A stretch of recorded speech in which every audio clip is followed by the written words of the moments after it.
What's that? Is it green? Yeah. Okay, I'm calling to order the workshop for the Chautauqua event, September 17th.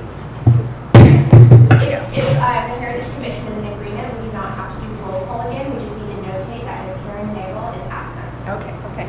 Sounds good. Okay, so good. We can be informal with this one. We don't have to vote on anything. Okay, so just to reiterate for anybody, because we're televised, might be watching, the Chautauqua event is a new one that we're adding in honor of the centennial that the city is celebrating this next year. And if it goes well, then we'll do it every year. But this one is kind of a test case. The purpose of Keystone Heights had a Chautauqua. I think the first one was in 1927, and they ran to 1932. It was part of the Chautauqua movement, which was the emphasis was public education. It had a spiritual component to it, and we would like to keep that. But we do want, we've got speakers that are coming to ours, and which is something. Keystone Heights was chosen as the Southern Chautauqua because the main Chautauqua was in New York, in Chautauqua, New York. And so they had, this is where they wanted to do, the Chautauqua ran from December to March of the next year. And people would come here and camp, and they would go and have all kinds of workshops and listen to public speakers and all that kind of stuff. So we're going to, this is just going to be a weekend. It'll be a taste of a Chautauqua, but what we'd like to do is fascinating topics. We're going to have speakers and speakers locally, which is where you would come in, and also displays in our pop-up museum.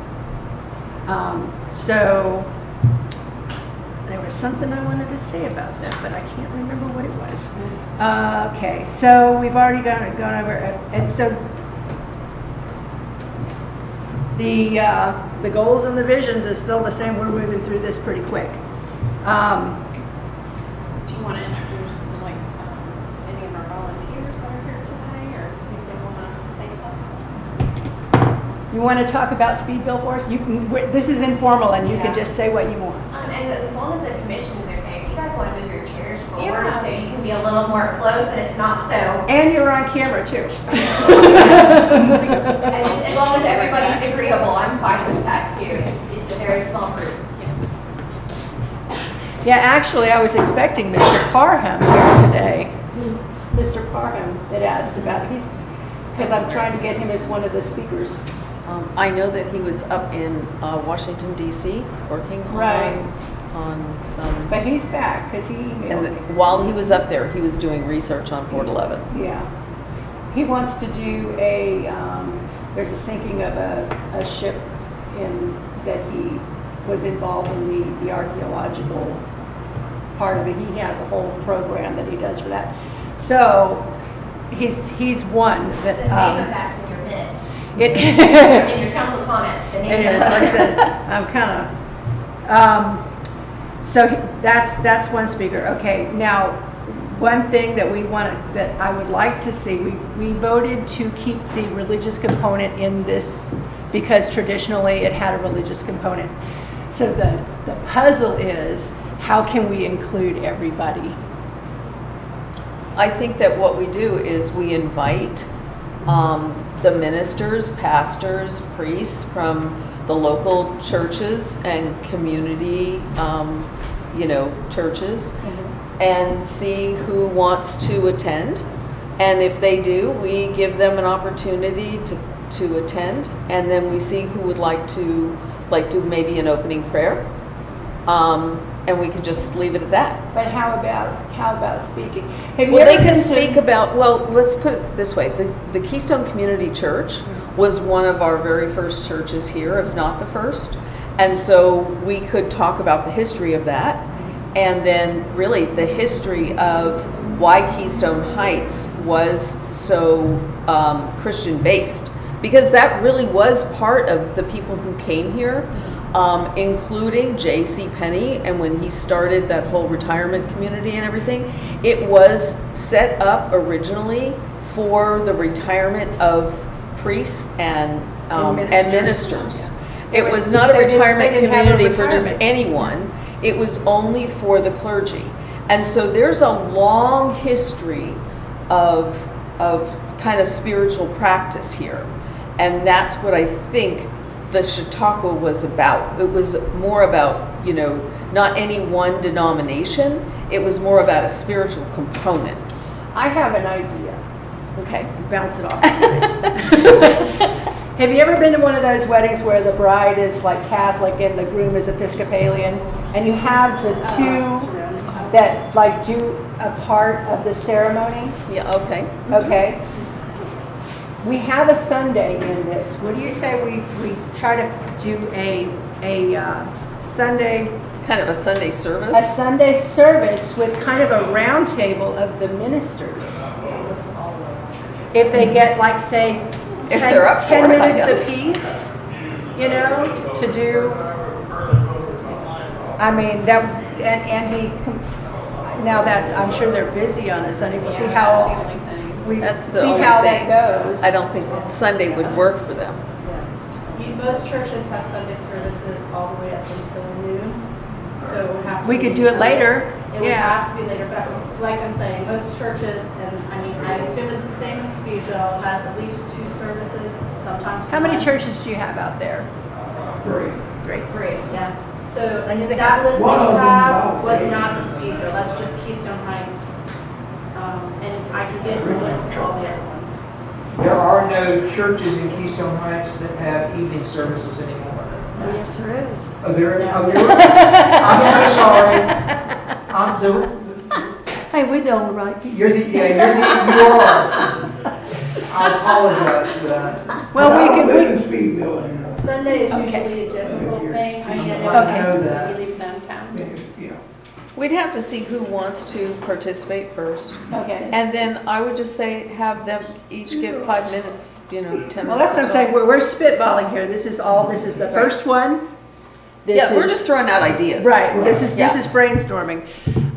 But there's, you try to figure out a way to keep the religious component in here but be inclusive of Catholics and everyone, Well, they even have Mission of the Dirt Road in here, which of course is very Christian-based, Mhm. so.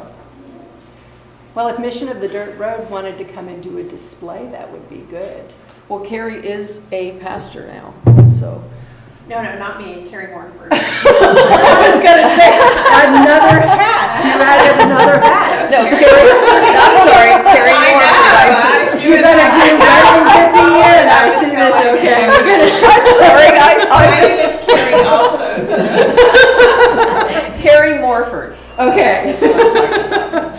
That's a tremendous ministry too. Well, it's but, and then they would fantastic. probably want to, because we're going to have, hopefully quite a few people, but the challenge is going to be keeping a little something for everyone in this, so we're going to have music and art and history, and we'll sprinkle the religious component, and so they would maybe want to come do a display for Mission of the Dirt Road and let people know that they're there and what they do. Yeah, and I think all of the churches too could have their information, like their brochures or things like that, available for the public. So if they wanted to pick up a brochure, they could. Yeah, and So- maybe asking the pastors, if you're having speakers already, maybe asking them if a sprinkling of them on Saturday might be a better, option to Sunday. You know what would be really fun? Oh, she's got that look. Part of my upbringing was Pentecostal Uh-huh. and New England Pentecostal. It would be fun to have an evangelist. I don't know, Or music, right, some gospel singing? Yeah, music I think would be kind of bring all of the different groups together. That's what And this is all about. Right. Yeah. I think maybe gospel music or something like that As well. Is there someone that you might know that would be from Speedville that could, because, Yeah, I know, I got, you know, I come up Pentecostal, West Coast Baptist, Southern Baptist, then the Pentecostal. but just having a gospel-based choir? Yeah, I'm quite sure I could make contact with some people. I have a niece that's into that big time out there. She's, the original church out there, we all started Baptist. We only had one church out there, and I'm quite sure that church in Speedville is the oldest church in this area. Oh, wow. See, this still come back to 1925. 1925. See, Speedville goes back even farther. It goes back into the 1800s. Wow. So that church out there, the name of that church is Pleasant Grove Baptist. And I'll be telling you about my 3-time removed grandfather, Dave Donnelly. They come from Williamsburg, South Carolina, which is Williamsburg County. They migrated into North Marion County, Orange Springs. Then they migrated, they come down with the Cade family. And I haven't yet tied them in with the Cade from the Gatorade, but they come down with the Cade family to Orange Springs with their other heritage. Then they migrated up here in this area, and all of this at one time was Bradford County. All of Bradford County was Alachua County. So a lot of people don't know that. When you go to Santa Fe Lake, you put your foot in the water, that's Alachua County. They kept the good part, the expensive part. They kept the docks. So I got a document with mine. Now that church out there in 1859, they was in Alachua County at Pleasant Grove as slaves. Okay, you got a list of the people in the church and them as slaves. They didn't call them by the first name. They just gave them the last name, slaves. So they was in this church in 1859, downtown Hawthorne. You guys familiar with Hawthorne? Yeah. You know where the water tank is in Hawthorne? I don't That know. church right there, I think the names have changed over the years. So what I'm doing, I'm backing in to name the church in Speedville, Pleasant Grove. So that church back then, the name of it was Pleasant Grove Baptist Church. So my grandfather, Dave Donnelly, left that church and came into Elam Baptist Church in Melrose. Melrose. So all y'all need to read the Bunny Melrose book. All this stuff I'm telling you is in that book. She did a great job. Yeah. Okay, so they left that area, migrated into Melrose, went to that church. The old church used to reside right by the cemetery in Melrose. That church over by the school, like, was on that side of the road. So that original church was moved in 1937 to Fairbanks in Alachua County. Oh, y'all know where Fairbanks is? So they moved the building. So They moved the bill? they actually moved the church in 1937 from there to Fairbanks. That must have been a spectacle. Now, Yeah. that's the church that my grandparents went to that church as slaves. It's in the Bunny Melrose book. Wow. And they was kicked out of the church because there was rumors. Now, all of my family are Southern people, okay? I got some, not being, they were Southern people, so most of my people fought on the Confederate side. So they was kicked out of the church because there were rumors that they was gonna fight on the Union side and not the Confederate side. So this where Dave Donnelly got this church out here, and Speedville really should be called Donnellyville instead of Speedville. Speedville get its name is not because of the reputation of racing, to come after my 3-time removed great grandfather, James Speed. Oh. Speedville named after my after a family. person. Yeah. Speed, Yeah, wow. they're named after Yeah, I do Speed. want to So that church out there, name of that church, I don't have the actual proof, but it was Dave Donnelly's church. And the name of that church is Pleasant Road Baptist Church. And I'm quite sure he got the name from the Pleasant Road Church down there. And also, I don't believe in, a lot of people, Confederate stuff, they want to tear it down. That's history. In the Bible, it say, don't move historic monuments. You don't move them. Right. It's history. Okay, so bad or good. Remember, God created good and God created evil. Okay? So it is what it is. So I'm thinking that church Speedville is way over than Keystone. Oh, I'm sure. Way over than Oh, yeah. Keystone.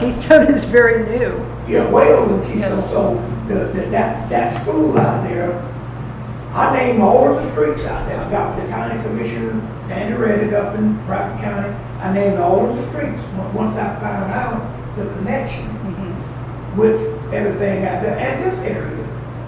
And that church out there, I'm quite sure will be the oldest, probably one of the oldest churches in Bradford County. That church is probably close to 200 years old. Do you have a historical organization out there that No, is it just see, it was me. you know, It was me, my brother, and another guy. My sister started this.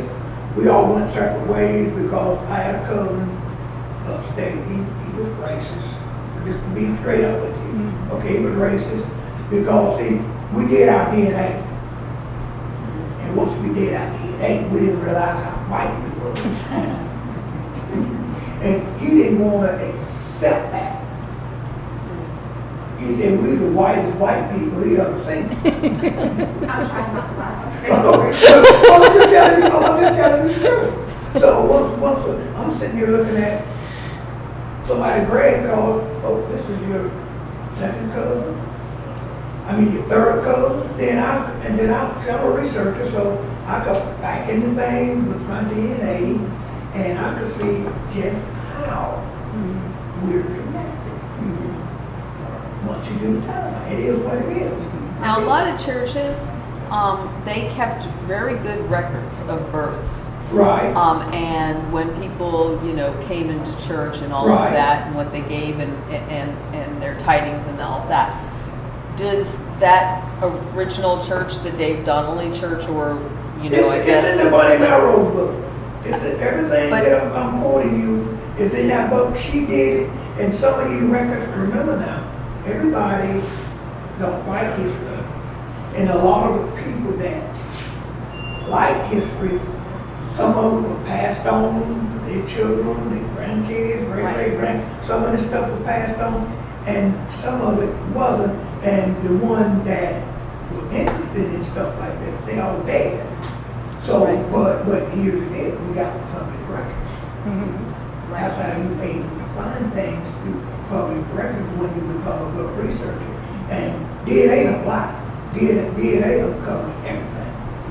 It is what it is. the DNA surprises all of us. DNA. But I just thought the church itself would, Some they I got have, some records. do I they got have some records things. that they gave to, say, Green Cove to put into the records? But we was segregated back then. And once desegregation come in, Yeah, some Bradford people- County. Some people kept records. Remember, A lot of black history was lost. yeah, it gonna be wolves among the sheep. Right. But DNA and being a good researcher uncovers all of this. What don't in the dark come in the light. And a lot of these things that came in the light, and a lot of people accept it. A lot of people don't. So you got a group accept, you got a group reject. So I'm in the accept group. So if you want to sit in the reject group, so be it. I don't frown on it. I don't hate you. I speak to you. I'm just in the accept group. That's just where I am. But a lot of the records, I got some records. That church, I found some old checks date back to 1925, where they were writing checks back then. When I did the museum, the old Negro school. See, the first school out there was tore down. And I'm shut up after this, give y'all the floor. The first school was I don't know if it tore down or if it burned it down. Then the first church out there was burned down. You remember the city of Hampton got burned down. Y'all familiar with that? No, I See, not. back then, when people, white or black, when they got angry back then, they burned you out. So it was on purpose. Oh, It yeah. wasn't an accident. I remember the Stark Okay. courthouse, the Oh. Bradford County courthouse was burned down at one time and the On sheriff purpose. shot. Yeah. A lot of these things you did on purpose. So That's they- because, they the burned reason it why down. was because Lake Butler was the county seat at the County time, seat. and they took it away from it and they gave it to Stark because it was larger. Somebody Right. was So mad. they came and they burned down the courthouse and shot the sheriff, and that's the reason why they gave him Union County. It's the smallest county in the state of It is. Florida, but they wouldn't stop burning It's stuff. the oldest courthouse. It's the oldest courthouse in the state of Florida.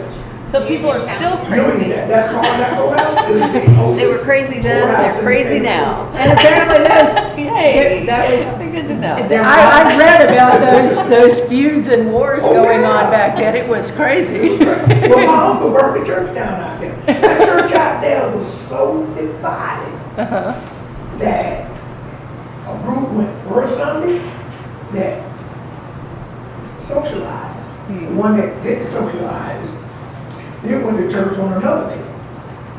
First, second, and fourth, they split in 4 weeks. That's crazy. This group went this time, this group went this time. They were so divided out there. I mean, that's just the way it was back then. You wanted to say something? There might be someone who's interested in history at the community church that has some archives and records of what happened there. At the They should have good Up records here? out And I there. believe we did have an associate member well, from I've got. community church at one time. Have you met Dr. Larry Richardson?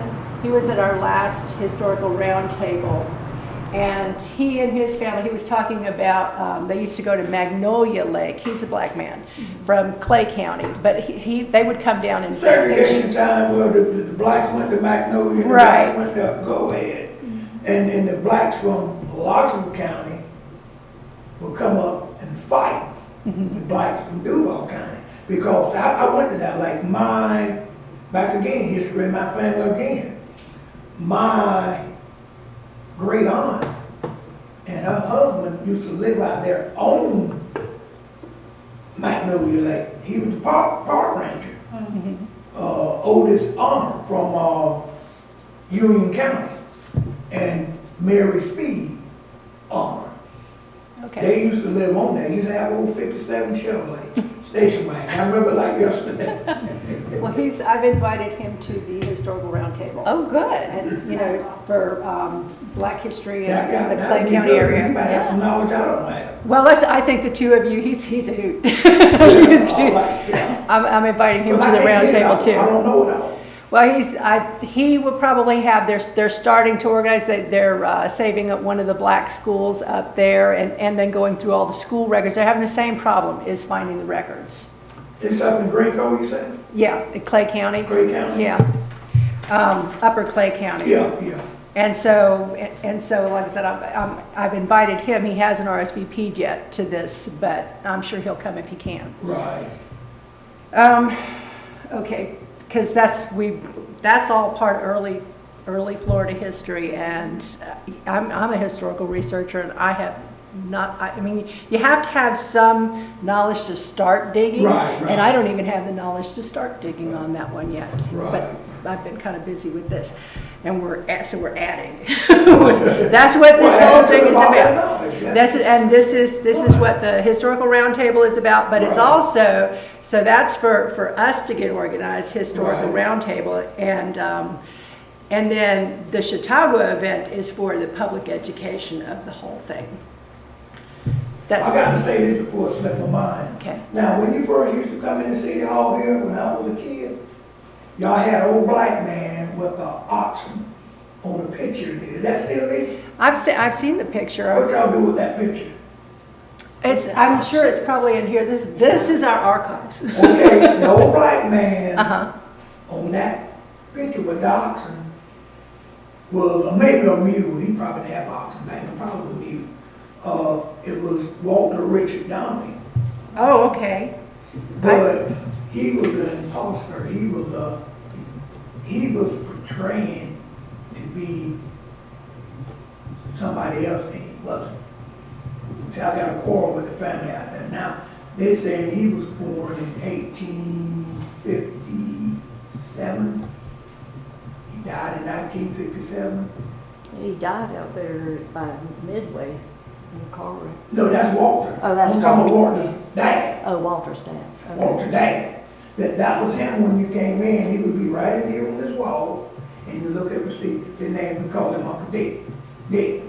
But he was portraying to be somebody he wasn't. He was portraying to be his father. Now, his father was born in 1857, Okay. which was Exum Donnelly. That was Dave Donnelly's son. Okay. And I told him there's no possible way that he could be born in 1857 and have kids. Just do the math. That's gosh, how many years that is? I think I did the math, 169 years, something like that. And he got a son born in Tag. Rufus was born in the 40s. I said, there's a possible way that man was 90 years old when he had him. He might have been Sarah and Abraham. Exactly. Abraham.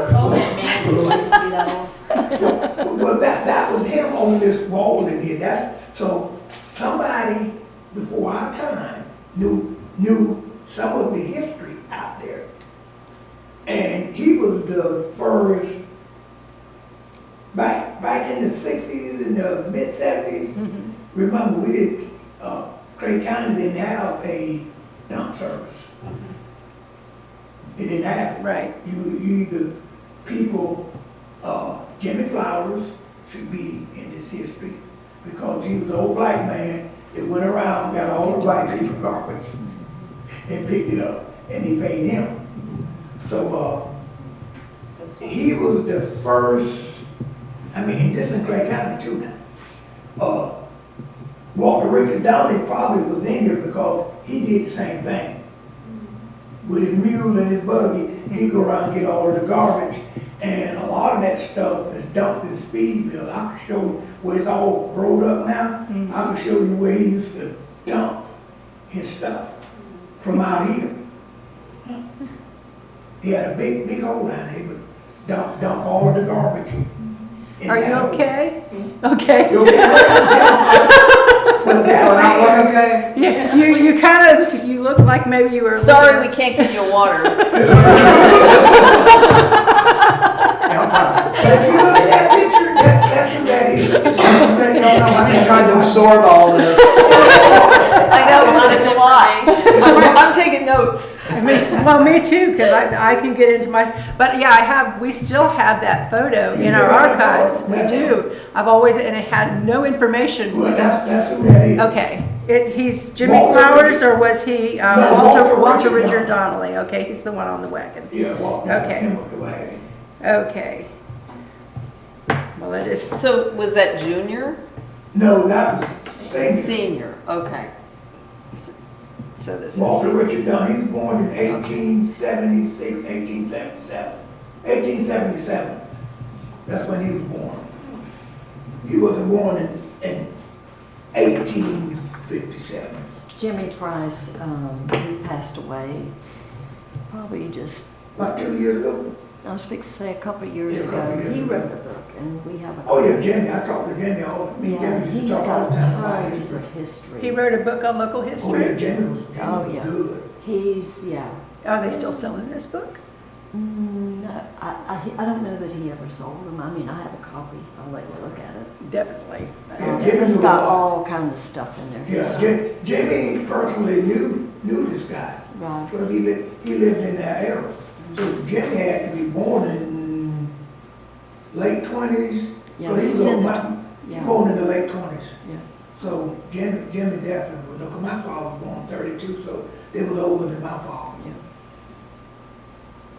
Yeah, there's actually a road on south of Melrose called Price Price Road, And that's where that was named after his family. that was the banana area. See, Melrose wasn't Melrose back It was then. Banana. Banana. But it was a little further down 21. on the Further other down, side. then when you get down past it, that was called, God.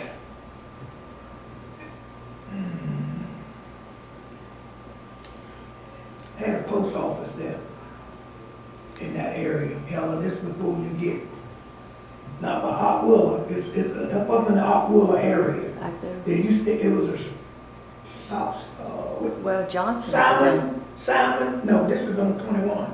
21. This was called, right, you had Banana, then you had I think it's. Simmonsville. It was called Simmonsville? Simmons. That was called Simmons area. Yeah. And my mom's aunt, my mom's sister married into all of that Simmons. Then Simmons, yeah, that was Simmonsville. Yeah, that's what that was called. A lot of blacks lived in that area. They also even had a post office there.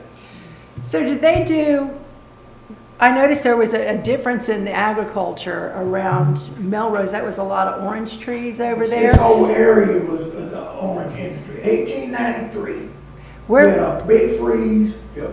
It killed off everything. Then the orange industry went further south in this area. Then it went into the Orange County, back in this way.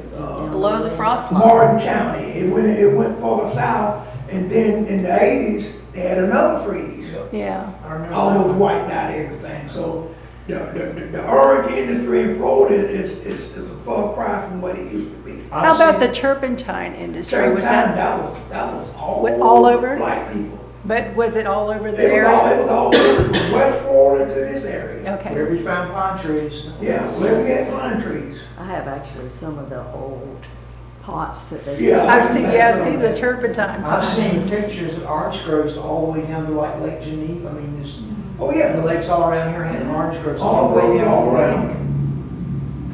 And my grandfather, I was telling him about my grandfather, we couldn't understand how a black man in the 1800s acquired so much wealth. Dave Donnelly was his name. Speedville should be called Donnellyville. He the one, CXX gave him right away to come across his property. Now, back then, I don't know if they do it now, they kept a farmer's census. That's the name of it, a farmer's census. His farm was, back then, worth $1,500. That was all. He would be, now, property back then, I like to tell them, back then, property, top dollar for property was $2. Any of y'all familiar with Alderman Road? They was the biggest family back here in the 20s. They was the top dogs. They was the Rockefellers or the Trumps. They owned everything right in Alderman Road and right there across from Midway Jiffy. More history. They owned that whole block. And back on that ranch was a horse stable where the Confederate soldiers used to rest their horses. And Wanda tore it down. Boy, she made me mad. She said, well, man, there were too many rats in there. I kept the wood. I said, why did you tear down this? There used to be an old house back That up. was the Alderman's. The first Alderman, Mrs. Alderman came and sat on my porch for a little while. And I assume she's Clear passed out. away. Yeah. But There was she- some aldermans in Stark as well. Yeah, you don't get to do it. But she was telling me, you know, I think it's in Union She County. said, she was talking about how, you know, we grew up over here, and she said, we never lived in a painted house. And I thought, you know, it didn't really, because I guess paint costs, and so only people with disposable income actually painted their house. We never lived in a painted house. She was a wonderful woman. I wish we. That could have mattered. It would have been, now what we do is we Yeah, try to that's get what them I do on now. video and do interviews. That's what Jimmy was, that book that Helen talked Uh-huh. about. Jimmy might have some of that in that book because Jimmy was familiar with all of those people. And the aldermen worked all of the white people around here. That's who they worked for. That's even before Scales and Al Watson was in town. It was the aldermen. And he was a character. And y'all So what remember year him? was that Oh, approximately? Al Watson, yeah, I remember. No, the Al Aldermans. Oh, The Man. Aldermans, what year approximately were they here? This was in the late 1800s. Okay.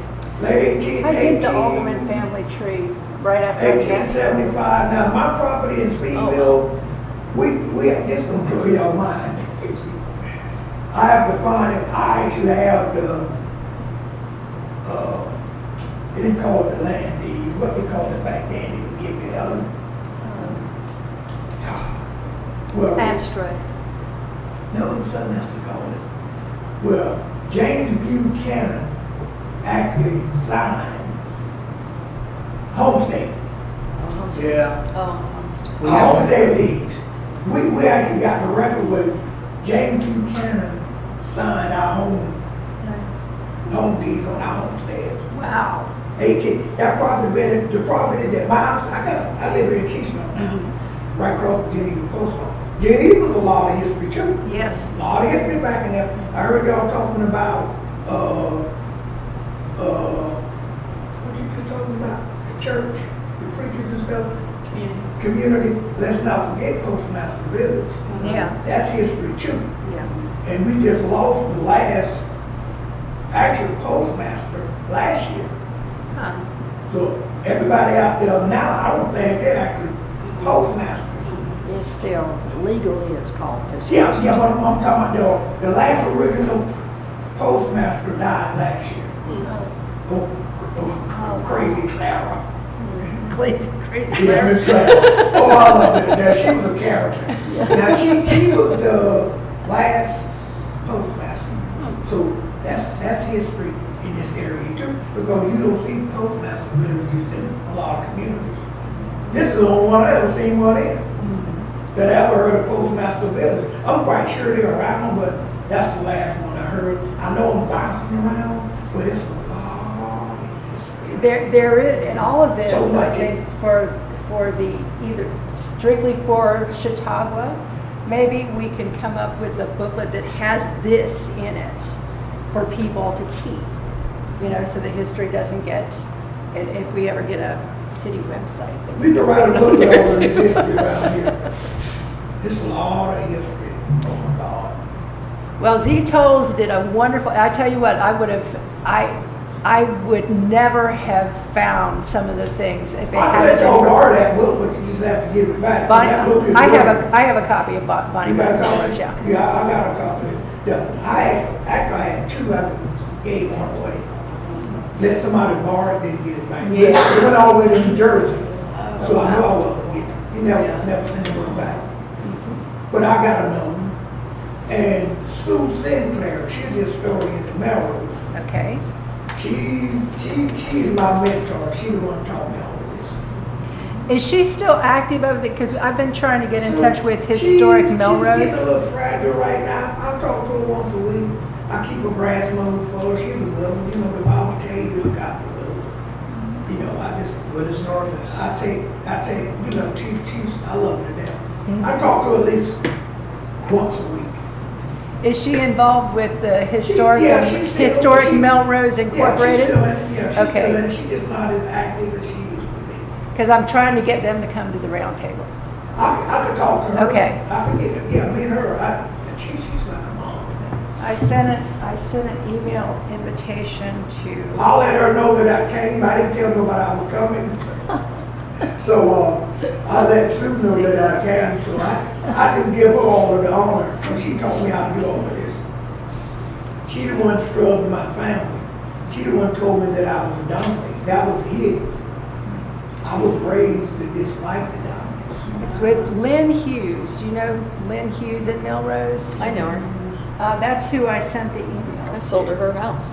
That's, and I sent her an invitation last year and I didn't get it. I call her.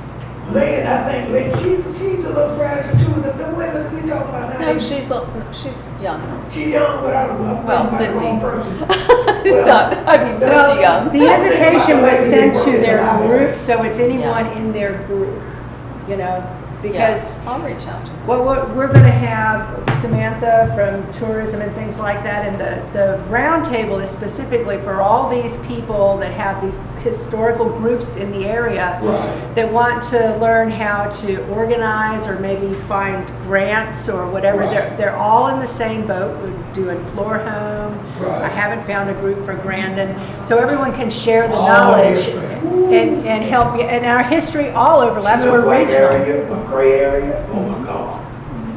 Imagine all of us in the same That's a room. lot, that's a lot. But that's so we can all figure out how to help each other. Right. You know, and share the history because Yeah. it all overlaps. Because one person can't get it out. Right.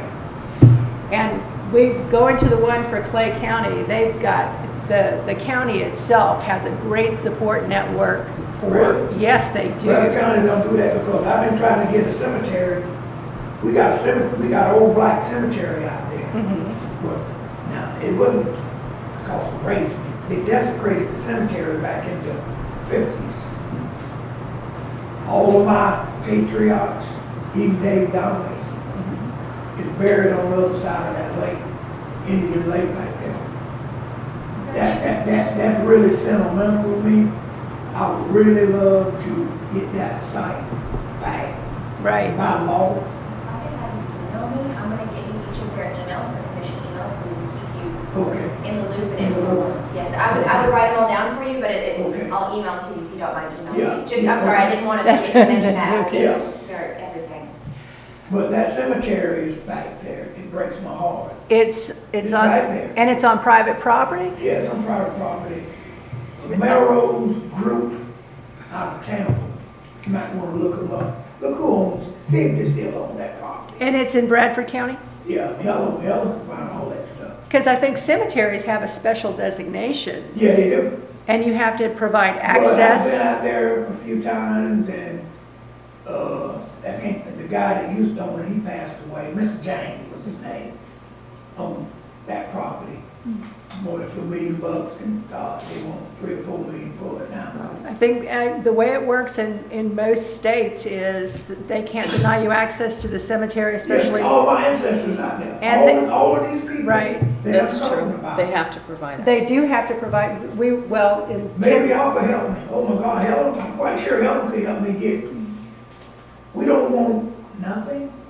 We just want respect our elders. right, I'm almost in tears now. God, it breaks my heart because that's my heritage. Mhm. That's where life began. well, they can't keep your Is that family cemetery Stark? from you. No, It's Bradford actually- County, Speedville. It's being Oh, it's built. in Speed. And the name of that cemetery is Donnelly Cemetery. Okay, And the Grinders lived there too. The Grinders, they was a well-known family. The Grinders at one time were one of the richest families in the state of Florida. well, I think we can, I don't know how that goes with the overlapping of, can the Heritage Commission contact someone on their behalf? Absolutely. Okay, But that cemetery, oh man, that would be wonderful. Because the people that actually leasing the property, I've been out there a few times, and when I tell y'all history, the trees, you got live oaks out there, probably 80 limbs are probably, I won't exaggerate, but some of them so huge, they're 60 feet long, and the trees are, it just blows your mind. The trees over 200 years old. yeah, And then they got one big tree out there. I've been out there, toured the place. One big tree out there is over 300 years old. The University of Florida came out. This comes from Mr. James. When you run that property, he's out of Jacksonville. So Mr. James gave me all the information before he passed. And if you go out there, it's a big old live oak tree. It looked like one of those trees you see over in Big enough. Israel. somewhere like I that. imagine. It just blows your mind to look at that tree, and you can look at that tree and see how old it is. It's over 300 years old. I think those trees are protected too. Yes, they should be.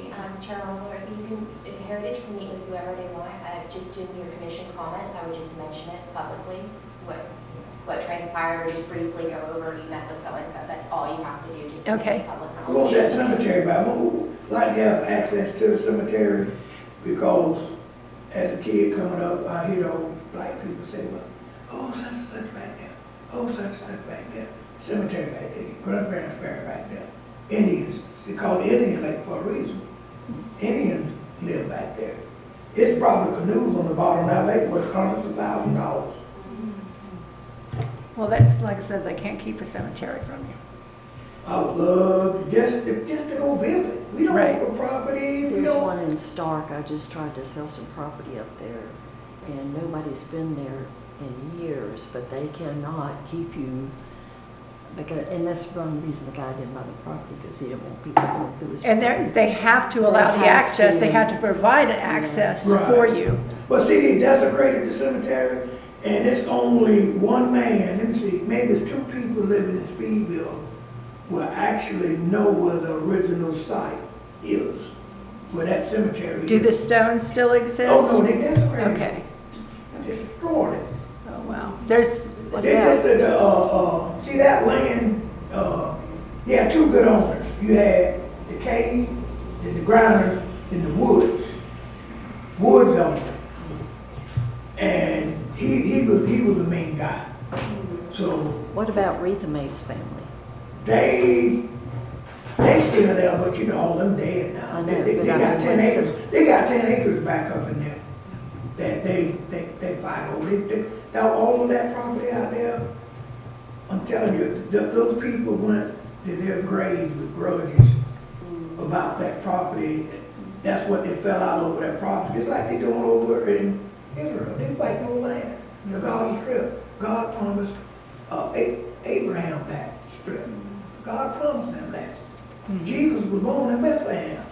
That's where the Gaza Strip is. They fighting over there where Jesus was born at. Same thing happened here. History repeats itself. It's no difference. well, fortunately, we have preservation laws. You know, I mean, Well, there's, if y'all could do that, oh my God, that would just bring joy to my soul and a lot of other people's soul. the first Because step would be. we cannot visit the site. My dad, I've been out there, my dad would say, such, it was here, because my dad was born in 32. So when they was born, the kids, the stones and stuff was still out there, but he didn't know the doggy part of it. He wasn't told. He didn't tell me about it. I didn't find out my dad got killed in 2002. October 4, 2002, the anniversary coming up.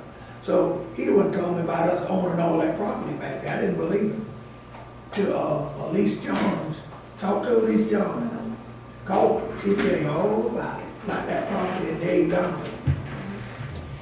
That's Bradford County. I don't think, Bradford County's hard to penetrate. Do you know that's where the historical, That's where I live, isn't it? well, I know, Yeah, but what I'm saying is in Stark, whatever office that we would need to contact, it would, the people that whatever Heritage Commission, I know that Stark has one. So that's, if you can get a contact with them. Yeah, we'd like to get that cemetery. I mean, just have access. We don't know where it is. I don't actually know because it's all been desolated. So I don't know where it is. All I could go by is what my ancestors have told me, and all of them dead. It would have to be on, all the old cemeteries were surveyed. Back then, Yeah, it would have to be on a survey. You'd be surprised. Really? Yeah. It would yeah, be in the but old one thing maps of about Bradford County. White people, now don't think I'm racist when I say that. Right. But I got mixed kids, so I think and I got white grandparents. And I'm gonna say this right quick. The Bellamy, y'all ever heard of Bellamy Road? That's my grandfather. I got Bellamy blood run off. John Jack Bellamy is my 3rd time removed grandpa. That's his daddy through DNA. I'm not talking about somebody, I'm talking through DNA, that's my father. Well, anyway, it's sad about that out there. I heard talk of it all my life, but never knew. Well, they're a little isolated over there, but we can get some contact. You might circle contact here, I don't know, because I don't know if Dave Donnelly was things back then was legally did right with his property back there. I don't know what the Weeks, y'all ever heard of the Weeks family right Yeah. here? The Weeks got a lot of that property too. They on some of the things. The Weeks own a lot of that property back there. But that right there is, when I tell you, it's rumors, hell, almost sure it's not. It's a Confederate gold out there somewhere. $10 million in Confederate gold. You don't want to say that too loud. And we are, I think we're on television. We are being Yeah, we're running televised. live Are we? here. Are they still recording it? Okay. Minesweepers. Yeah. Well, they do it, they look for it. Oh, yeah, you get to bring the treasure hunters down. What item are we on currently? Oh, okay. No, but I- Let's see, we're collecting volunteer contact information. Okay. On the volunteer contract, we've talked about different organizations that we could go, maybe look at those, Postmaster Village, not necessarily Postmaster Village. But if you go to all the different post offices, you can post up for volunteers in the area. If we go, I know that Clay County has a volunteer site on the Clay County Tourism. Uh-huh. And a link to it, we can put your event and then you want to volunteer for. Actually, I've got And if someone. we do that ahead of time, they will post out in all of Clay County for volunteers, which could help you in getting volunteers. The church right behind PNC Bank is a fairly new church. They're the ones that did all the golf cart transport in July. They really do want to volunteer in the community. But it would be really great for Chautauqua if we reached out to different communities around us, like Speedville and so forth, so that not only are we having history in who's presenting, but people volunteering are full of history as well. And you could do that by going through all the different churches and just advertising through the different churches in Speedville and the areas around us and all in Keystone by saying, here's a flyer about what this event is. And I guarantee you there are going to be people just as passionate as this man here on their part of history in Keystone. And if we get volunteers that have their own history to share, that would be good stuff too, to build the community. This is Joey Hay. Okay, Do you know He's him? Yeah. He's with the post office. yes. Yeah. Interesting He's also thing. the Oh, yeah, he's my carrier. He's a pastor out Yeah. at Sampson. Sampson He's a City. great guy. He sent me an interesting message. He said if the post office could develop a cancellation stamp to celebrate Keystone's 100 years, what would you want it to look like? Is there a phrase or something from the town's past that would be something good? I threw that idea at the postmaster today, and he's going to see what's involved in doing something like that. So, and I sent that, I forwarded it to Nina because I think the whole, but I would love to see Keystone of Chautauqua City on that, yeah, and maybe with the water tower, with it on the water tower, I think that would be fabulous. But you were saying he could be the contact maybe for Postmaster Village, would he? No, that's two different. It's two different things? Two different Okay, who would be a contact for Postmaster Village? Who knows? Well, I know, and she was married to Floyd Baker, and Floyd Baker, he's been amazing. Floyd is very active on the Facebook page. No, he's passed away. Well, there's somebody who's using, did he have a junior? He might, I don't know. But Or is it maybe another Bakers are Baker? the ones that started this Christmas church. Oh, okay. Our street. Were they postmasters? Do you, okay. Actually, she, Edna, at one time was postmaster here in Keystone. Or her husband moved. That's what it's. There's one of the bakers who comments frequently, a man, and I thought his name was Floyd. But if there's a junior or another Floyd, yeah, that's something else I have no knowledge of, is Postmaster Village and how that came We about. used to have a worm farm there also, and they shipped the worms, fishing worms all over the whole nation. My sister worked there. Counted them. I wouldn't touch them. Counted the worms. She did. That's awesome. A worm counter? Yeah. A dying Postmaster profession. Village. I can't imagine how many. Oh, I've done a lot of fishing Christine, and a lot of worms. what about the airport? How are we going to include the airport in Chautauqua? Do you think that's? They have a historian out there. Do you know who that is? I do not, They- but we can find out. That's easy to We find can, out. right, and we can just, like I said, in the pop-up museum, maybe areas of display, because we can't do that outside. Right. So photos that he may have from Speedville, and try to incorporate all these people Right. into it. Okay. And so I'm sure he probably, if we can find out his name. Well, Yeah. David Kerwin's in charge out there. I can ask him. Okay, we just need, like I said, I know someone does the history. Yeah, David would be the person to David contact. Yeah. That's who I would reach out to, but Helen's gonna do it, so that's fine. So that we can take like I said, try to incorporate in the speakers, someone who will cover each one of these areas. Just a few minutes of, because nobody knows this stuff. I'm gonna leave for 5 minutes. I'm gonna leave for 5 minutes. One thing before I leave, one significant thing in Keystone, everybody around here probably don't remember.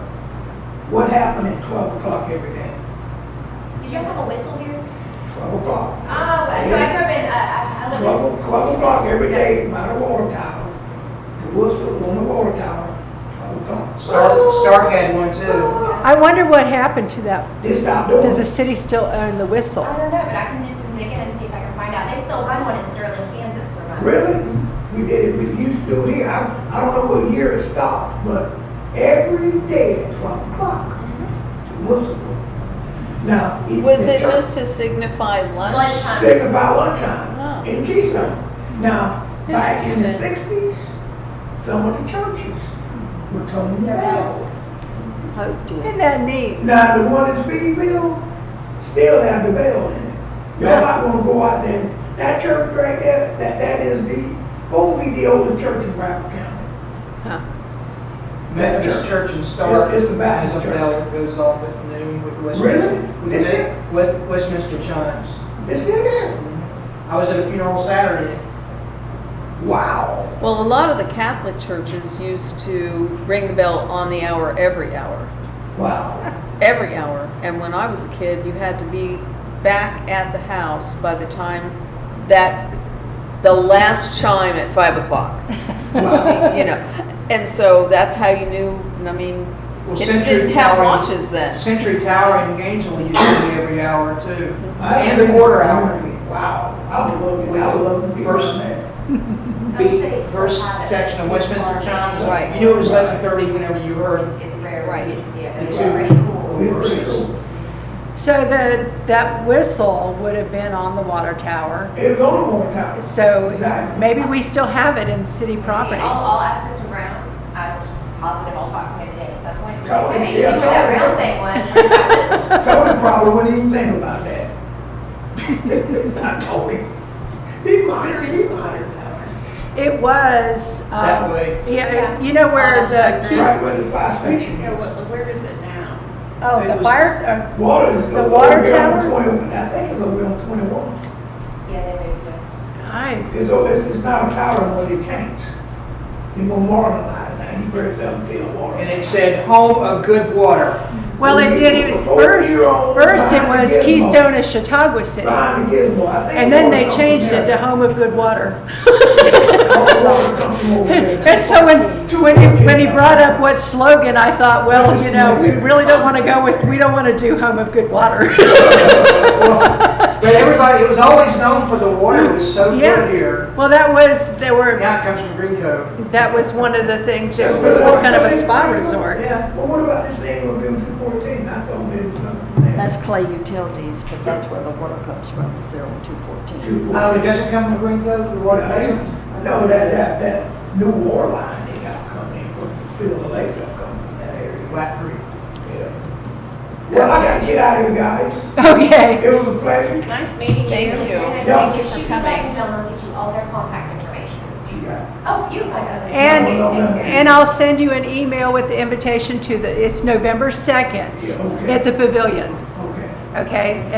And we're going to have all the little groups there, okay. okay? And I'll contact Sinclair. And Okay. she'll come, she's on that committee now. Good, okay. Okay. Thank you for coming. I'll be right back. Okay. I'll get the card. And we'll take this one, but Okay. See you Thank later. You know her already. I'm Carrie. Okay, Carrie. It was nice meeting you. Nice to meet you. God bless you. and the next meeting is August 16th at 10 a.m. Oh, yeah, I love it. This is my office. Yeah, because I'm in time. Okay. Don't forget that picture I was telling you about. Look at that. With the ox. Or the. I will do it. It's in my personal It's archives. somewhere in here. It's right there in that cabinet. That's who that man is. Okay. But not, he's born 1877, not 1857. Okay. Yeah, I've got that one here, 1877. Details on how Okay, so this gives us a direction, you know, because we're talking, this is our first Chautauqua, what the concept of this is going to be, and for the public education part, I think local history of all these areas should be our focus, and we'll try to figure out how to, like I said, we still need to keep a religious component in there, and we'll figure out how to do that. We're gonna also need an agenda for the entire day. Itinerary. So that, like, like an itinerary that we will have, you know, here's the speakers and the time slots. I can, And we can have multiple things going on at the same time. So people have interest in one thing, they can go there. If they have an interest in another event, they can go over here. So that we can get it all in. Otherwise, we'd never be able to display everything or see everything or have, you know. This is a terrible comparison, but Rockville does it this way. They have 3 different platforms, and all during the day on those 3 platforms, they juggle their events. So you choose platform A, B, or C, depending on what hour you want to attend. And they're within so far of each other, so it's easy walkability. I don't know if that's the same concept you guys could use for this event. Like you Well, we're said. having it all in one spot, so it's Okay. not gonna be all over the Spread out town. all. It's all gonna be happening at the pavilion at the beach.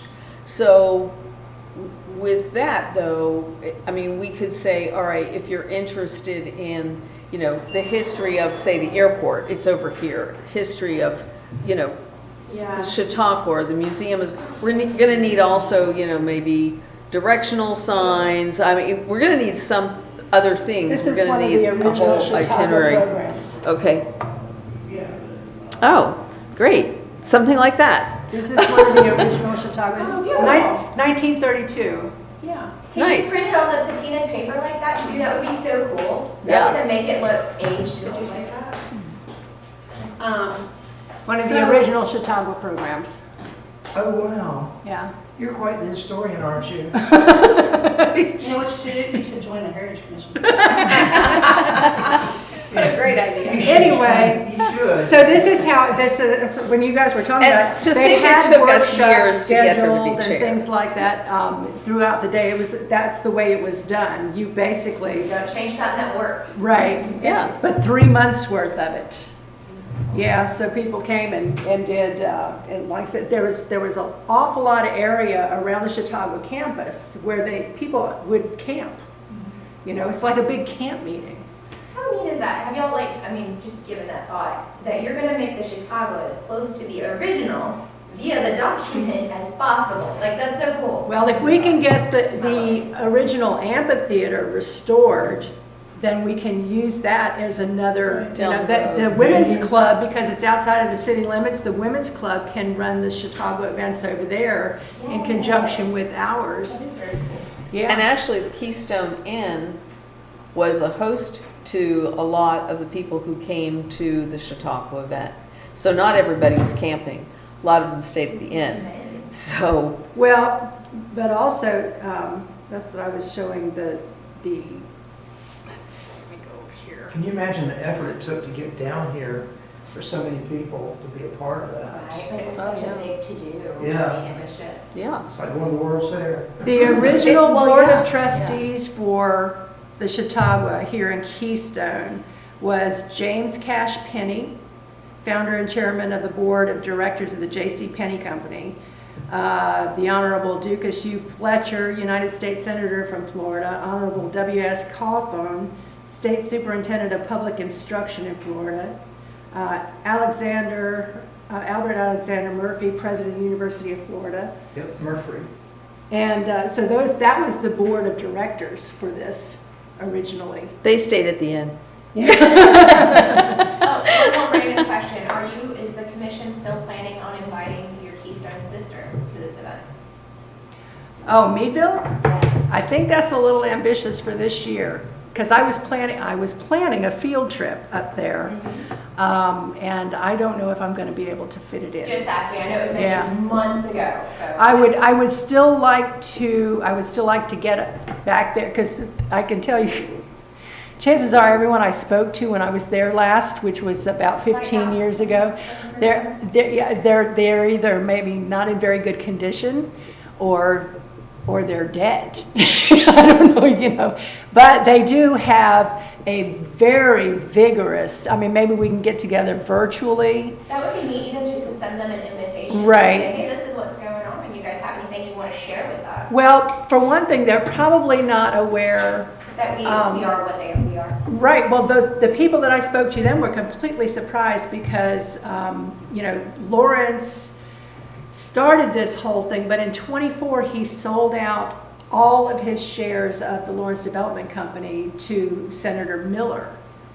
And Mr. Miller was the president for a long time, but he had McCrosby Tool Company in Meadville. And so he ran a big corporation up there. Then you heard of Larson. I just posted the Larson home. He was, J. Edwin Larson was his secretary up there, and he brought him down here, and he managed Mr. Miller's holdings down here. Mr. Miller would come down by train and stay at the inn and then go back up. We have a Miller bungalow, that's not him, that's somebody else, not the same Miller. But anyway, Mr. Larson became state treasurer and insurance, something or other. I mean, just has this long history involved in politics that he, you know, so he left Keystone. But I forgot what my point was on his family. Larson. You all Robert Larson. had mentioned Mr. Watson, and just before he died, somebody had interviewed him. He was in his 90th year. You remember that interview? It was in the paper It was for his birthday. or something like that. Al Watson. I thought you did that, Christine. No, I didn't. I think it was Steve. I was not here for that. Now I knew Al Watson, and so we had talked one-on-one about a lot of stuff here in Keystone, but it was never on the record.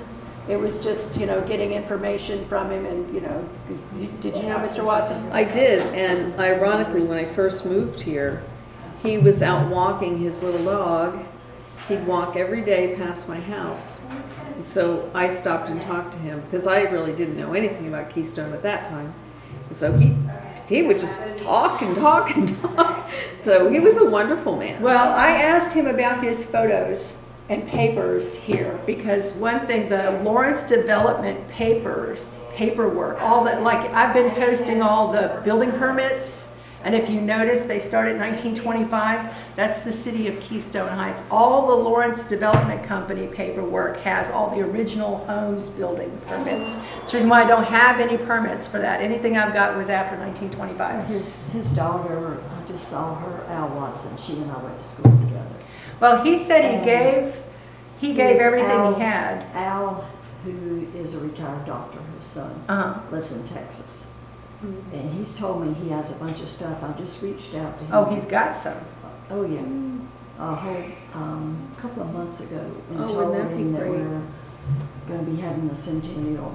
And, you know, would he please, he said he'll send them to me, but he has not yet. Oh, Because he man. said when he That would passes, be his kids ain't wonderful. gonna care and they'll be in the trash. Oh, man, that would be fabulous. But Al told me he had given a bunch of stuff to Frank Walrath. And I don't know who Frank left it to. Well, Steve, his mom just passed, Frank's wife, ex-wife, she just passed away and they were all here. We had a service at the Park of the Palms. Steve, his son, owns the house that Frank owned on Brooklyn. And Well, I be- have his contact information. Because I can see what he has. Frank's, I guess it would be his great-great-grandfather, Frank Walrath, was, you know, involved in the original Lawrence Development Company. And so maybe he has The Walraths the were some original. of the first ones here. The Walraths were cousins to the Lawrences. John Lawrence and his brothers, their mother was a Walrath. Oh, that's Steve. And so they were first cousins. So that's when they all kind of came together. But yeah, that's our best chance of getting any of the Lawrence developing companies, and that would pertain to all of our original buildings. Well, people thought that he had made a lot of money in the grocery business. He said, that's not where I made my money. Al Watson, it was with stock He investments. was yeah. looking at what products were flying off the shelves. He bought stock in those companies. He did. He talked to me because I asked him what was his motivation for the Watson Center donating. He says because his wife was a teacher and education was so important to her. Wow. Yeah. He never had no insurance. He didn't believe in paying for insurance. He said if you don't have enough reserves to replace what you got, then you don't need it. I agree. Insurance is government sanctioned That was his extortion, philosophy. is what it He never is. had insurance. I mean, when you Okay, you run the numbers of what it would cost you. I mean, how many people, except for those people that like build their house on the beach. There's a great book that was out, I want to say 20 years ago, and it was called The Invisible Bankers. I don't know if you ever read that, but it's all about the insurance industry, and that's exactly what they are. They're the invisible bankers. And we are all getting sucked dry by them.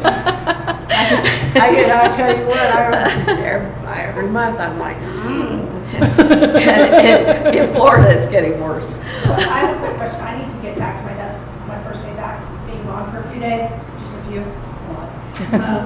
So the vendor coordination, okay. sorry, not contagious, I swear. But vendor coordination, you guys you're looking to have volunteers run all these different sections regarding marketing and vendors and store displays and all of that. What can I do to assist whoever's coordinating the vendors? Because y'all planning on having a whole art festival? Where the artists from Melrose you were talking about, allowing them to come there, I don't know if were they planning on selling art or just displaying? Just displaying. Just displaying. On the 4th of July, when they came out, I told them we wanted to have them come as much as possible. And what they did then is they had like a 310 wide section, and they had all of their different artists, and this one person even painted a picture during the day of the event, and just sold it at the day of the event. So they're a really great organization to work with. Do y'all already have their contact information? What's the name of the organization? Mossman? Oh, Mossman. Oh, Mossman Hall. Do you have a person there that can you give me Multiple. that? I can't give it to you off the top of my head, but I'll get it for Patty. you. Okay, just email that to us. Now, what is the, Yeah, Andy's. because what we'd like to do is try to keep everything contained at the beach within the fence. So what rules do we have for people coming in and setting up displays inside the fence? I'll have to look at that. Did you guys put the special event in front of, give the special event form to go? You've got to the council? application for the special event, it's gotta go to the city Once, council. once that goes to council and they approve it, then we're gonna have it, their events the 3rd and the 4th. Right. We're gonna be closing, we'll probably have it not rented out for, I think I have on my calendar for a lot longer than that. You said it would only take a couple days, but I have a feeling it will take longer. So I went through. Especially being the first one. So I went through the Wednesday the 30th, I said no rentals for the pavilion. So that Wednesday, Thursday, and Friday before, there's no rentals, and then also that Monday afterwards. And Okay, I can't extend that, but I just want to go ahead and put that on there now. The DAR is going to be in the pavilion on the 5th at 9:30, and I'm going to try to move them to another date, hopefully the 12th. And then if we need it, the Kiwanis meets by 5 o'clock on the 6th, which is that Tuesday. We should have everything out by then, correct? oh yeah, it'll go down faster than it went up. Always. So my question is, if you're looking for just artisans to put up, you're not collecting vendor fees, you're just having people come and set up tents, and if the council approves shutting it down for those 2 days, I'll have to look at the charter and the ordinances, and if you'll help me with that. Where would people put tents up? Around the beach, So- there's no picnic tables? Yes, so it wouldn't be there, it would be over to the side, behind the bathrooms, and then that flatter area. Oh, okay. Over where that other Okay. area is, there's some other spots too, but I would probably be moving that. So we have a music component, religious component, we have to have art, and then history. Right, and the left side, I was gonna say that also where the covered pavilion. Now, as long as no one's selling on that side, that part right there is part of the land trust. So Okay. people can present stuff and have stuff over there, but no one can sell anything over on that side. I'm still working on that, I don't know all the logistics, I don't even know if I'm telling you the full truth. But from what I can see with my vast elementary school and high school degree, I think that side can't have anything sold. Okay. But then on the Well, I think for this, we're trying to keep it strictly educational. right? And then, like I said, if this goes well and we do it, then there's room for other people to piggyback and move this way with it, you know? So as long as we can just kind of stick with that. And I could pull, and at the Boston Hall, they were wonderful. They would love to have more events, especially if you advertise for them, because they really don't utilize as much as they need to be. They are a wonderful resource to the community. But they would definitely set up, and then there's some other community groups that, local photographers and stuff like that, that might want to set up too, if you're okay with that. I'll get you all. Okay. I'll try to take mine down, just whittle down to locals. I think would fit the Yeah. situation. If you can just email everything. Yes, Yeah. and they did agree on the album have Yes, their permission commission to items, but I'll make sure I have those. Okay, let's see. So, we're outline here is where volunteer support is needed, and I would say pretty much. I already forwarded you that email with your conference set up to your first one. Okay, thank you very much. Do me too, do me too. Apologies, I'm so sorry. It's, I have it, it's there, I can do a search, but you and I have emailed so much of my searches for you are long. Very well. So, Okay. as far as volunteers, are y'all going to, I gave you the list of those local churches. Now, that's not all inclusive, and that's literally just Keystone. That includes 3 churches in Speedville. It doesn't include anything near Flora Home or anywhere in the surrounding areas. I think it has contacts where you can contact them, but I think that getting a flyer out to them once you guys, your bulletin page or whatever, just to reach out to them and say, we're looking for local historians, we're looking for people. Well, that's where the round table Right. comes in, is we'll be able to really touch down with all of those groups. And just like the round table will help them know the benefit of being an association, you know, staying together. And there's a lot they can learn from us, a lot we can learn from them. Right, and when you guys start getting into your smaller groups for things for the Chautauqua and stuff, if you're just working on it, like, I know you have to have your workshops and your council meetings, but if you just need a meeting area, if you'll let us know, I mean, this room is not utilized very much at all. We don't have a table set up, we don't just powwow and things as we move closer. You'll need to pull stuff out of here and have work days. Sorry. I promise you're not potatoes.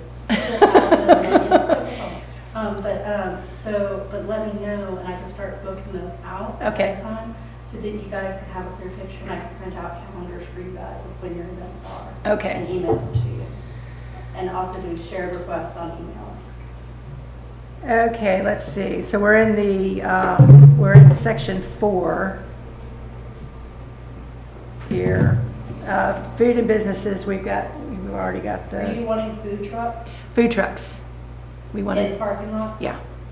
All right, so I can send you my food truck list. Do you need me to organize food trucks, or are you looking for you guys to volunteer to organize food trucks? You could organize the food trucks because you do that all the time. You have good access to these folks. You know I have a their, whole vendor list, so Yes. I can go either way. so I'm thinking that would be a good, Like, any Idea. chance for Drew to bring back the chicken and waffle truck, I'm on board. If you guys have not tried that, you guys have to. So if we're looking for, the problem with food trucks.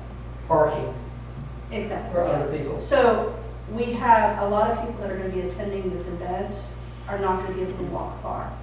The parking lot, when you can fit 4 or 5 parking spaces or around the periphery and still have parking, but it's going to take some of the handicap parking. If we do food trucks, we'd have to do a road closure, put them on the side of the road. We could potentially put 2 or 3 right here in this back parking lot. But it would take some strategic planning, because I mean, I only knew, because Lewandowski swung by and he says, we're gonna have an art show, we're gonna have food trucks. And I'm like, and they'll all be volunteers. And I went, good luck with that. Because I'm paid and I still am confused on how it works. But we could potentially have, 2 food trucks or, in your event, if I remember correctly. I think 2, maybe 3 max is all we 3 need. is the Yeah. maximum. We're doing Yeah. all day, both days? Do we have a time period from? I think we'll probably do from probably 9, 10? What, you guys have done a bit, but, come on, Carrie. So we're talking early May, so it's already gonna be. It's gonna be kinda hot. warm. So, I mean, usually the earlier you start, the better. But, I mean, Sunday, people are gonna be at church on Right. Sunday. So we might wanna do like But- 9 to, I was kind of having something religious Sunday there. I understand that you're going to be very hard pressed to find Yeah. any pastoral staff, no matter if they have multiple staff members or not, to have somebody available on a Sunday. I'm telling you the truth. No, I mean, it seems like the churches would have more than one pastor, an They do, assistant but every one of those pastor. pastors is usually doing stuff. My church has 3 pastors, and every single one of those pastors is doing something on I Sunday. mean, unless you could get a church to commit that that's their Sunday Or they're gonna do the service. service. You know, like how they do the sunrise service for Easter. Right. They do that, it's like 6 a.m. on purpose. Yeah, I because know, pastors but like do it if before. they committed to like, so community does what, an 8, a 9:30, I don't know, someone that doesn't earn. You can ask, it doesn't hurt to ask, I'm just Yeah. gonna say. right now, Community ask was the our first service. church here, and it was the only church here for a long Yeah, time. you could ask, it's. So, yeah, maybe try to work with community to do Yeah. something Sunday morning. I think Drew's right. I think Sunday morning is not a good idea. And they're not gonna stray away from serving the people that they serve. Why don't we have them on Saturday?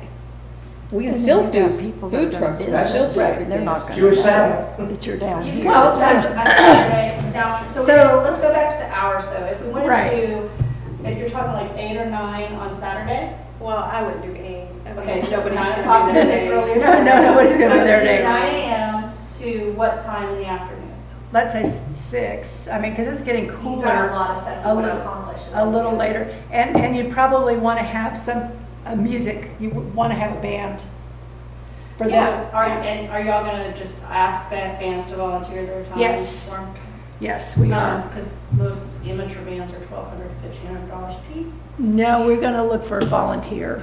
You can find them for sure. So 8 a.m. to 6 p.m. And then on Sunday, are we talking about Nine. starting at 12 or 12:30? 9 to 6. 9 to 6 on Sunday as well? No, on On Saturday. Saturday, 9 to 6. And then Sunday, are you talking about 12 and later? Or are you talking about having something earlier in the day on Sunday as well?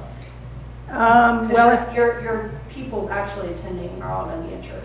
Well, yeah, unless they went to their early service, so maybe 10, and not everybody, you know, goes. No, not So, everyone. I mean, you could do, I don't know, you could do the same amount of time both days, it's up to you. Well, there are more people that don't go to church than do, pretty much. I mean, if we did 10 to 6, that's 2 8-hour days. You could do the same time frame for both days, just for consistency. okay, yeah. Okay, so, and then I will look at food trucks. So you could do possibly 2 food trucks over here, but most food trucks won't be able to sustain a breakfast and like, so we could have like a breakfast, lunch, and then after lunch to dinner kind of situation, so we could have a rotating. Yeah, I don't know possible, if that's just breakfast what- would be necessary. I think 10 o'clock, I think. No, but I mean, like, Yeah. there's a different, you know, I mean, you're gonna want coffee and stuff like that, and I can figure it out, I can look at my Okay. vendors and talk to them. Did you know that Three Sisters, they're now like brick and mortar in Great Cove Springs? Yeah, they are. I'm so happy for them. Yeah, they don't have their food, their coffee truck. Yeah, they, anymore. not now, until they get that substantiated, then they'll come back. Okay, let's see. Historical displays, we've already talked about that. What do we want to do for does everybody want to take a subject here, or what? How do we want to divide up? This is I going to think be. I think we need a call out to like more associate members. Okay. You know, I think that, we need to beat the drum on the associate members, but I Mhm. think for the one we have here today, you might want to volunteer for one specific, if you have something you're passionate about. I think the commission needs to be floaters. I mean, we need to be just all over, checking on everything, and not in one spot, because this is a really diverse event, and there's just too many things happening. And if we have associate members that can take, they'll be at the art section, this person will handle music, this person's going to be over here with the religion component, this is the history component. We need to just be everywhere, all over the event, where we're needed. And you can kind of be the director of that, but, you know, it's kind of like, hey, Carrie, run over here, this needs attention, or, you know. Well, hopefully, like I said, we can do a kind of a smaller, well-done event without, that's what I'm saying, just let's do a 2-3 food trucks, try to keep everything kind of miniaturized for the first one. Because it's going to be, you know, we're celebrating our centennial anyway with bringing back the Chautauqua. That's a big deal. Yeah. We haven't had one 100%. since the early 30s. I think, a large first step is, you know, identifying the days and the hours, but identifying the agenda, the itinerary, the Yeah. program. I think once that's solidified, then people can be in charge of different things, but until, like, you solidify, like, the itinerary. Well, we do or the know that- schedule. Peak hours, we want our historical speakers because they'll be doing that in the museum. Right. Climate control, you know, Yeah. we're talking May, it's hot, so we do want our peak hours to have So all. you're gonna have seating in the museum as well? There's, Oh, yeah, So absolutely. you'll have, we'll have displays around the outside. And then some seating. Nothing attached to the walls, with stands only, Right. displays around the outside, but we'll have speakers that will need the television, yeah, or. you know. Yeah. And we will have to have, you know, just logistics wise, one of us at all times in the pavilion. Right. You know, just, To make Like- sure things stay where they are. Yeah. exactly. Right. So you'll There's have, got to be eyes from our perspective in the pavilion. so you'll have guest speakers inside there along with you coming through to see stuff, so you'll have scheduled times. And then you're gonna have, who knows how many musicians come and play. Are you looking for bands or are you looking for local musicians themselves. Like, we have people in the community that are excellent guitar players. We have a harpist in the community that actually makes harps. Jill may or may not know. That would probably perform for free. He's a veteran. Then Maybe our local orchestra, Steve Bart is with So the, they're kind of right now. We've got a few sick members. Look, Mike, who his wife is ill, she has cancer, and so he is the conductor, and so therefore we're not really practicing because he's caring for his wife. So they're not even practicing right now. So that may be something later. yeah. But right now we're not there yet. And then, but there's some local artisans that are just individuals that could just be playing and setting up with just enjoying acoustic. Well, we have so much time in advance, it's, Right. you know, I was just trying what's to happening consider right what now kind with of- someone is not what you guys a year would from like now. I have another thought. Do we have, like, at the high school, do we have a drama club at the high school?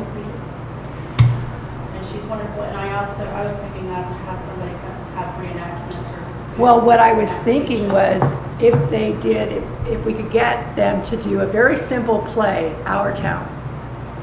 It's an old classic play and it can be done right there on the, in the band shell.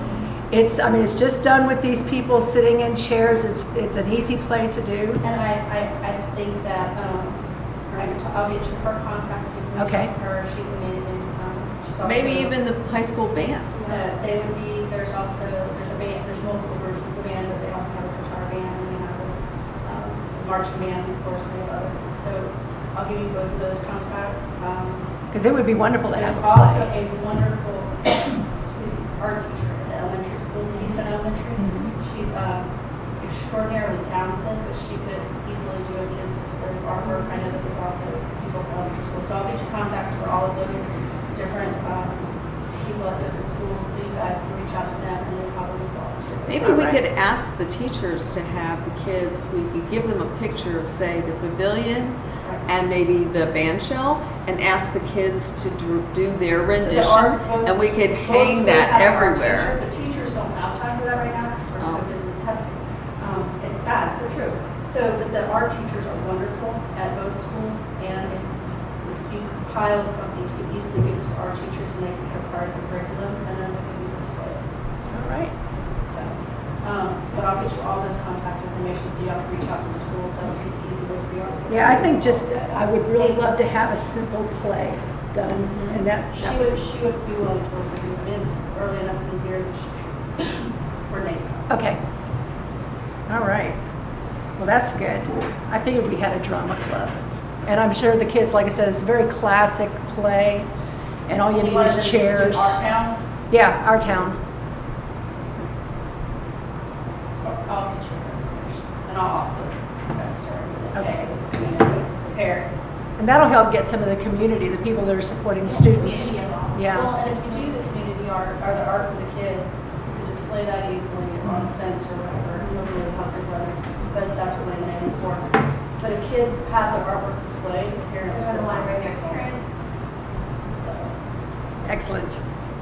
those things. It's going to be a wonderful Chautauqua. Is it a free event? Yes, it's free. Anybody else have anything else? Everybody feeling overwhelmed? It's like we have almost a year, so as long as we work out it, like eating an elephant. I'm going at a time. Well, and we need to have more of these workshops. Right. Because this is the only way we really get things accomplished, because in our regular commission meetings, there's just no room for this.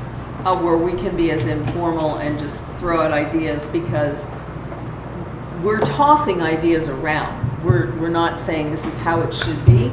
And so we don't want it to be misconstrued as this is These in are all just concrete. ideas. Right. You And we probably know, need to try to get something to get some of these associate members motivated to come to these. Right. Well, we can't use food. Donuts are more the Are you result. comfortable with Ms. Bell creating a volunteers needed flyer for Heritage? For Yes. Certainly, Oh, wow. certainly. Yeah, I Yes. posted it on If the, she has the time, now Well, kind of, when you guys could meet, because I can make it out of Canva, but it would be most beneficial, I think, if we had some images that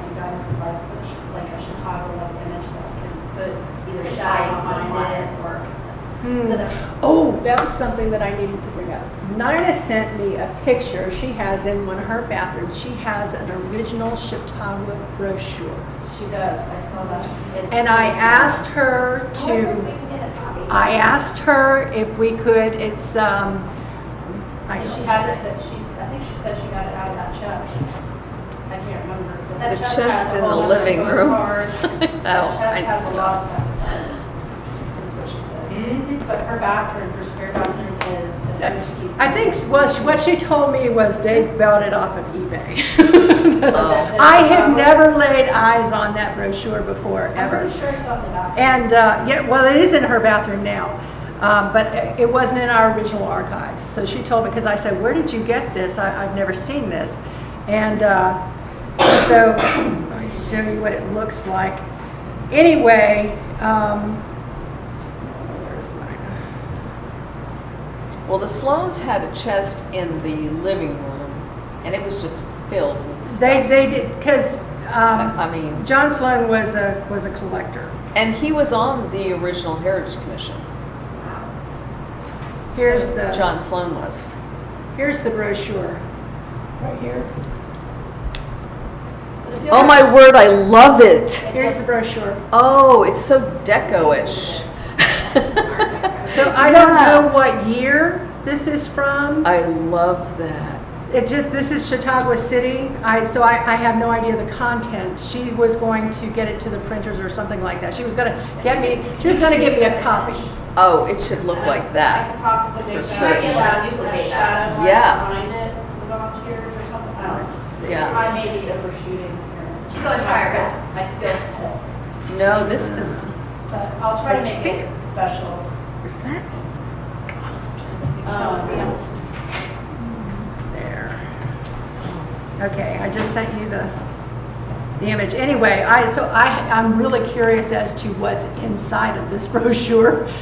So that would be very good to know. So, yeah, you're okay with me creating it, I'll shoot it back to you, you guys give me the approval. Once we get that approval, would you mind if we posted it on our website, Facebook, and then if you want, I can, that list of churches, I can shoot it out to them too. And that would be great. And I'll post it on the Heritage. Heritage Commission. But that was, yeah, I would like to use this brochure, and like I said, I want to know what's inside the brochure. But, and I can kind of date it, because the woman on the cover looks, Did you have this conversation with her? last week? Okay, so fairly recent. Okay, I Yeah. wanted to make sure. I was like, I'll bug her about it. See, look at these. They have the same kind of feel, Yeah. right? And these are all Art Deco artists that did just poster art. Right. So And if you I'm wanted to create thinking, your own Boston Hall of Fame, out to them, they have a large group of artisans and very talented artisans. You can easily show them this and other Chautauqua, and we could have. Because we could do, I mean, being as, we could do a whole new thing for the new Chautauqua. Yes. And so, and we kind of want to get like city council and everybody to approve that, because it would be a city thing. I hate to, because we're spearheading this for the city. Do you guys think that would you want to present that image to the city in the October meeting? I do we have something like that done by then? I don't know, that's a question, I mean, you're all gonna reach out to Boston Hall, or if I give you all their contact information? Yeah, y'all we can could reach do out to that. them. They sat down and like 3 or 4 ladies, lovely individuals, sat down with me for an hour and a half, back in late June, and gave me so much information, but they have so many artisans, if you have just a couple examples, they may be able to say, well, this artisan could definitely do that. And Well, because the we one lady could, made a whole painting that I now have as my screensaver within 3 hours. we can use this for, because I would like to see Friends of Keystone for the centennial make T-shirts or something. That would be cool. For the They're sh- gonna have a local artist at Mosman design it and then put it on T-shirts. Boom, there's your more. Right, so that, Because this is, the Heritage Commission is also doing centennial events, and this is this is the our centennial. ode to the centennial from the Heritage Commission. That would be cool. You Right. guys design the So- newest image. Put your, heritage. So I think commission's Boston on Hall is it. the best bet, that. Also, the art teacher at the high school, we've got a lot of really great artists at the high school that might possibly be able to throw their ring in the hat, and we possibly could do like a little competition, like reach out to the community. I don't know if y'all want to advertise through the newspaper or something like that. And lots of people did not know that, you know, Keystone was a Chautauqua city, but like Christine said, on the water tower, we have photos that say City of Keystone Heights, Chautauqua City, on the water tower. So, But I think if you advertised it, we have definitely plenty store of it. time before then. You could easily advertise it with a high school. I mean, there's no reason why you couldn't do it with elementary school art teachers. We're lucky enough to have art teachers, which not all communities have. We have 3 great ones. And then you could do Mossman Hall, and they have a lot of people from Keystone that are in Mossman Hall. It's not just Melrose, it's from surrounding areas. And you could reach out to them and maybe say, this is, you know, here's some examples of some old Chautauqua. We're looking for the cover for this Chautauqua. well, and the Friends of Keystone meets on Thursday. This Thursday. At Yeah, 10. so at 10 in the pavilion. And so I'll bring this up because this might be a good way to coordinate those volunteers into some of the events that we're having. Yeah. Not to mention knowledge base. I mean, we can always use the benefit of someone's experience and contacts. Yeah. Should go ahead and hope, maybe push that meeting out also, like, you know, if we can publicize it, or Debbie can send out an email reminder. The reminders tend to go out that morning, and we need to get them out like today. Yeah. So maybe a little text to Debbie. You want to do that? Yeah, thanks, Carrie. All right. Okay, so I think we've talked about all of these things. And when do we want to have we're having a workshop after our next meeting. October 15th. Right, For but just the That's- Women's Club Tour, because that's coming up Right. immediately, and we really need to get a handle on Right. that. You want to try to get in a workshop after the roundtable? Okay. I mean, it really pushes the day, you know. It's a Yeah, lot it of does. time. It does. I think we could you and I could meet privately and just put our heads together, and we'll coordinate it with Stephanie. Just look at your calendar, come Yeah, up with we a have our day. directions. Yeah, I mean- and 2 short days, really going to be 2 short days. Right. Although I would love to, if we could get a really good band to play Saturday evening, you know, then they would push that 6 o'clock, but have, you know, maybe one big musical thing. I mean, we're looking at $1,200 to $1,500 if you want to even a local band. And that's, Well, we have the budget. you do. And I'm telling you that ahead of time. Yeah, Local bands, $1,200 to $1,500. When you go a larger band, like Duval County Line, it's a lot more. Yet they donated a lot of stuff. The more sounds, the more lights and stuff that they have displays, the more expensive it is. It's just, and that's. Well, we're having those bands play for the gala, for the Friends group, and so, yeah, they're really pricey. Actually, they're. Well, they're giving us a discount, Yeah. but it's still It's a lot of money. how much are they But charging? That's That's typical. like what she's saying. $1,200 This to is, $1,500. yeah. And that's, They're going. yeah, I mean, when you start to get a more well-known band and like Duval County Line. Maybe is- we could is get much more- the Dixie Band. I gave Steve Mary Bergen's music. Oh, good. Yeah. Oh, gosh, it'd be So, great if they I mean, could play that. Yeah. And that's a smaller version of the Keystone Band, right? The Dixie Band. The Dixie, yeah, they do Dixieland jazz and stuff, and the Mary Bergen, who was one of the original managers of the Keystone Inn, plus her dad had the pavilion, and her husband Milo. And will be on the tour. She Palms, her produced house. music, Wonderful. and so we have 2 of her songs. And so I gave them to Steve, and I'm really excited about hearing what her music sounds like. That's awesome. Maybe Yeah. we should find out first. No, he said he took a look at it. We're in the street and it's that. to look at it. It's sold well. Yeah, I mean, But also, It's sold well. I mean, she owned a pharmacy and everything. I mean, this woman was on top of it. He's a really good guy, he's a young guy. He could potentially, he has like a jazz band and he has all these different bands. So when I gave you the contact for drawing and all that, he would be a good source Okay. to be able to talk to him and maybe possibly could have some of them play, which again pulls people from the community. Yeah. But he also might know some other people too. And then I'll give you the contact for Paul Wayne and his wife, Lisa, thank you. Lisa has a lot of contacts in the area with different types of music. And she just recently got her 501(c), so just putting that out there. So they also do a lot of work with young kids. They were part of the 4th of July, the young band that they have other young musicians that they donate guitars The to. Rising Star program. Oh, And they do so- the Howling Wolf down Yes, there? yes. Okay, Well, yeah. they did. They don't do it anymore. Okay. Kids were getting money and they decided they needed a safer place. Okay. So for the kids. But that being said, she will be a good resource too that y'all might be able to reach out to and say, do you know anybody that would be willing to do something for 0 to. Right.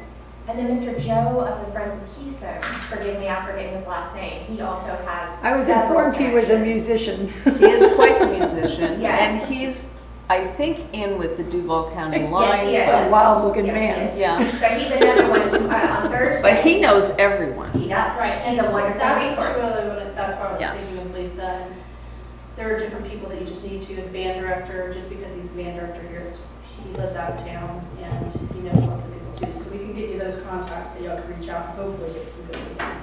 Okay. All right, thank you. Well, I think it's a wrap. Hey, for the first workshop, successful. Yes, It was long. thank you very much. And that's Actually, still we didn't go as long as I CHA thought